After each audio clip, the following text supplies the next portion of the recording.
Third year. अब हम देख लेते हैं इसके न्यूमेरिकल, ये आपका एक्सरसाइज का ही क्वेश्चन है 11.2। तो 11.2 में वो कह रहा है कि आपने मल्टीपल कोरिलेशन से इसको सॉल्व करना है और आपका ये मॉडल है, ठीक है। y equal to A alpha plus beta 1 x1 plus beta 2 x2, ठीक है। आप जिस तरह a b1 b2 लेते हैं इसी तरह आप अल्फ़ा बीटा 1 बीटा 2 भी इसमें ले सकते हैं। आपको 3 वेरिएबल्स दिए हैं, एक आपका ये y डिपेंडेंट वेरिएबल्स है, x1 आपका और x2 आपके 2 इंडिपेंडेंट वेरिएबल हैं। अब y आपको उसने मॉडल बताया हुआ है, ठीक है। इसका मतलब आपने y का ही मॉडल बनाना है, मतलब y आपका डिपेंडेंट वेरिएबल है और x1 और x2 आपके इंडिपेंडेंट वेरिएबल हैं। इसका क्या मतलब है कि आपने y ऑन x1 और x2 से ही इसको सॉल्व करना है, ठीक है। तो ये आपका ये मॉडल है और आपकी 3 नॉर्मल इक्वेशन है जो मैंने आपको बताई थी, ठीक है। तो आप नॉर्मल इक्वेशन से ही सॉल्व कर लें तो ज़्यादा इजी है। तो आपको y x1 और x2 दिया हुआ है, अकॉर्डिंग टू नॉर्मल इक्वेशन आपने निकालना है x1 स्क्वायर, उसका सम लेना है, x2 स्क्वायर निकालना है, उसका सम लेना है, x1 और x2 को मल्टीप्लाई करना है और उसका सम लेना है, x1 और y को मल्टीप्लाई करके उसका सम लेना है, इसी तरह x2 y को मल्टीप्लाई करके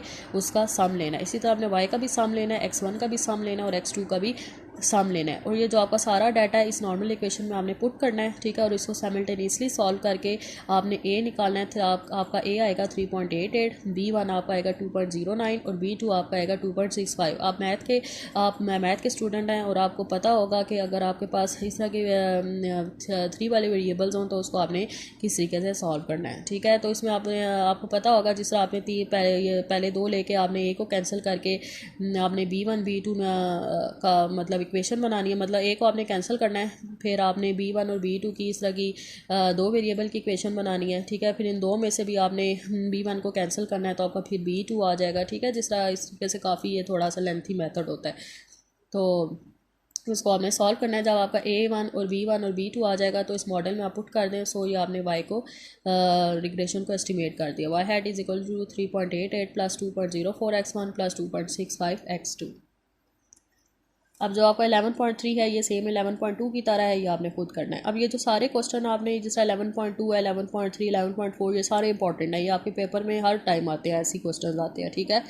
तो 11.4 आप देख लेते हैं। तो 11.4 में आपको x1 x2 और x3 का डाटा दिया हुआ है, ठीक है। तो वो कह रहा है कि find LS least square regression line where x1 is dependent variable, x1 जो है आपका डिपेंडेंट वेरिएबल है और x2 और x3 आपका इंडिपेंडेंट वेरिएबल है, ठीक है। अब मैंने आपको बताया था कि आपको ये सब नोटेशन चेंज भी करके दे सकता है।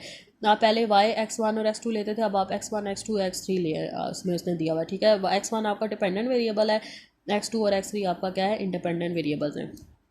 सो अब आपने इसके अलावा रिग्रेशन लाइन भी फाइंड करनी है, मतलब जो आपने इसको हम रिग्रेशन लाइन भी कहते हैं, ठीक है। ये रिग्रेशन लाइन होती है, तो आपने रिग्रेशन लाइन भी फाइंड करनी है इसमें। इसके अलावा आपने स्टैंडर्ड एरर को भी एस्टिमेट करना है और इसके अलावा आपने मल्टीपल डिटर्मिनेशन भी फाइंड करना है और मल्टीपल कोरिलेशन को भी फाइंड करना है और रिजल्ट्स को इंटरप्रेट भी करना है। तो x1 आपका डिपेंडेंट वेरिएबल है, x2 और x3 आपके इंडिपेंडेंट वेरिएबल्स हैं, ठीक है।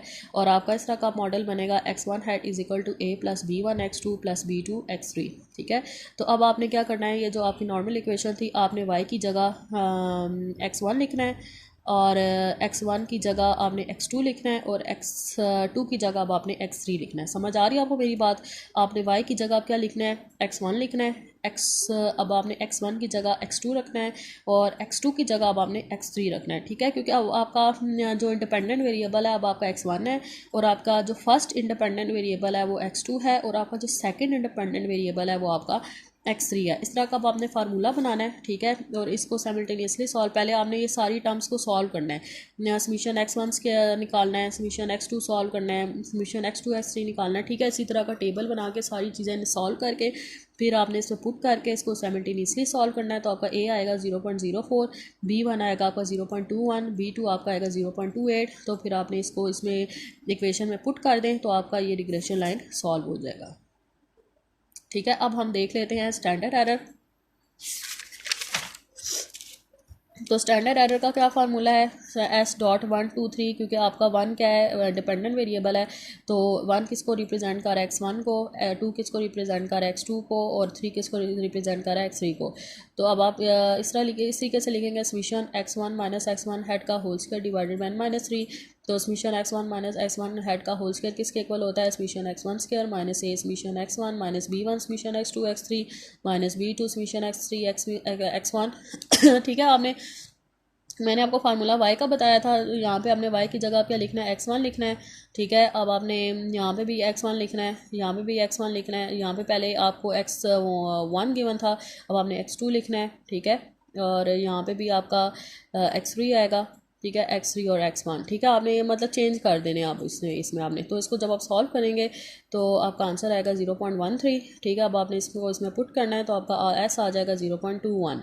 ठीक है, और इसमें n6 है। ठीक है, बस सिंपल आपने काउंट करना है तो इसमें n6 होगा, इसमें n6 है। ठीक है, 1 2 3 4 5 6, इसमें n कितना है, 6 है।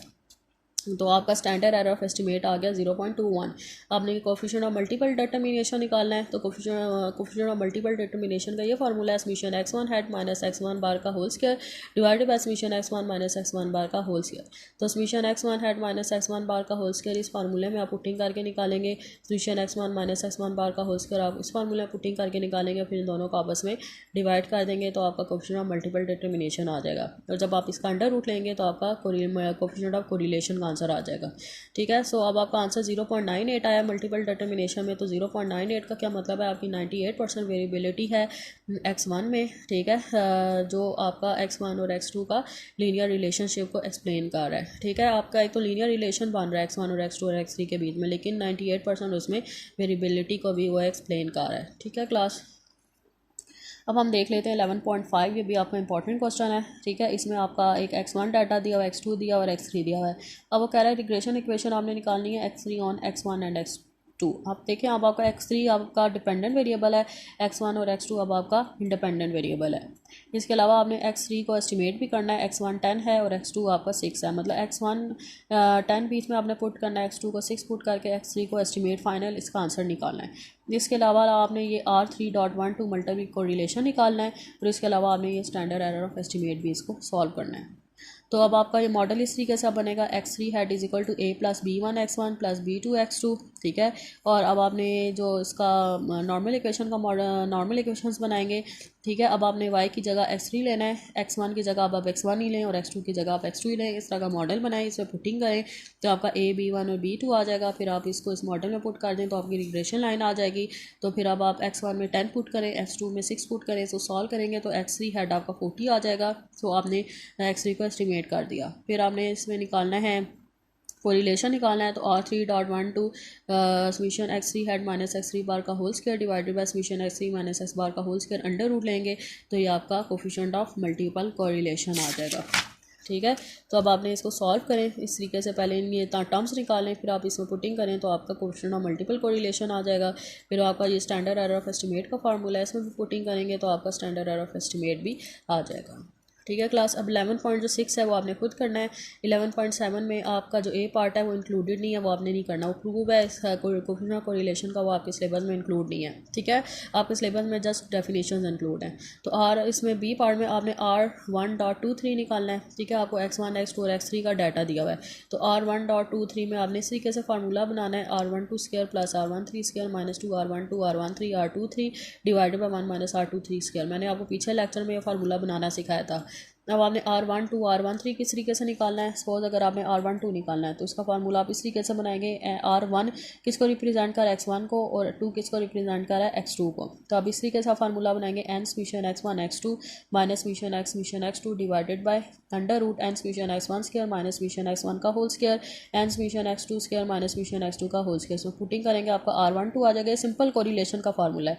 इसी तरह आप R23 निकालेंगे तो R23 इस तरीके से निकलेगा, n summation x2 x3 minus summation x2 x3 divided by under root n summation x2 square minus summation x2 का होल स्क्वायर और मल्टीप्लाई n समीशन x3 का स्क्वायर माइनस समीशन x3 का होल स्क्वायर। ठीक है, आप इसी तरीके से सारे इसी तरह आर्स निकाल के इसमें पुट करेंगे तो आपका R1.23 का आंसर आ जाएगा। ठीक है क्लास, आज का लेक्चर यहीं तक था। अब आपकी ये डायरी है कि आपने 11.2 से लेकर 11.7 तक ये आपने क्वेश्चंस करने हैं, और अगर आपको इनमें से कोई चीज़ समझ नहीं आती तो फिर आप मुझसे पूछ लें। अल्लाह हाफिज़।